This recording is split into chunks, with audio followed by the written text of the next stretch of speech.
18ാം പടിയിൽ നിന്ന് ഫോട്ടോ എടുത്ത സംഭവം അംഗീകരിക്കാനാവില്ല എന്ന് ഹൈക്കോടതി. ഭക്തരുടെ സുരക്ഷിത തീർത്ഥാടനത്തിനാണ് പ്രാധാന്യം നൽകുന്നത്.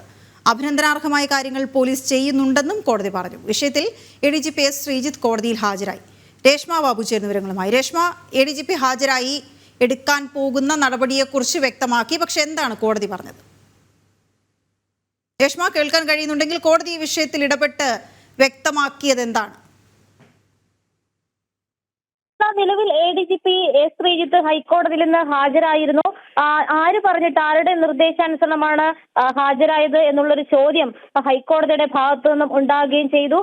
ഒപ്പം തന്നെ ചില കാര്യങ്ങളിൽ ഹൈക്കോടതി വ്യക്തത വരുത്തുകയും ചെയ്തിട്ടുണ്ട്. അതായത് നിലവിൽ ഈ ഭക്തരുടെ സുരക്ഷിത തീർത്ഥാടനമാണ്, അതിനാണ് ഹൈക്കോടതി പ്രാധാന്യം നൽകുന്നത്.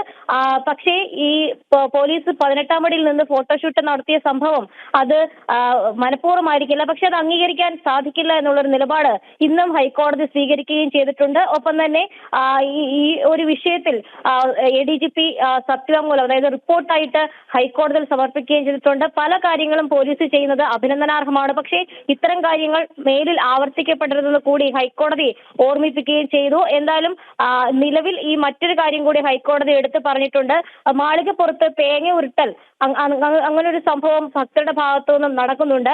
ഇത് ഒരു ആചാരമല്ല എന്നാണ് ദേവസ്വം ബെഞ്ച് വ്യക്തമാക്കിയിരിക്കുന്നത്. അത്തരം ആചാരമല്ലാത്ത കാര്യങ്ങൾ അവസാനിപ്പിക്കേണ്ടതുണ്ട് എന്നുള്ള ഒരു നിലപാടും ഹൈക്കോടതി ഇന്ന് സ്വീകരിച്ചിട്ടുണ്ട്.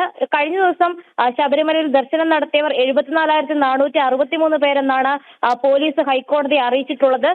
ഒപ്പം തന്നെ ഈ നിലവിലെ തിരക്ക് നിയന്ത്രണ വിധേയമാണെന്ന് കൂടി പോലീസ് ഹൈക്കോടതിയിൽ വ്യക്തമാക്കിയിട്ടുണ്ട്. നിലവിൽ ഈ ഹർജിയിന്മേലെ ഇടക്കാല ഉത്തരവ് ഹൈക്കോടതി പുറപ്പെടുവിച്ചുകൊണ്ടിരിക്കുകയാണ്.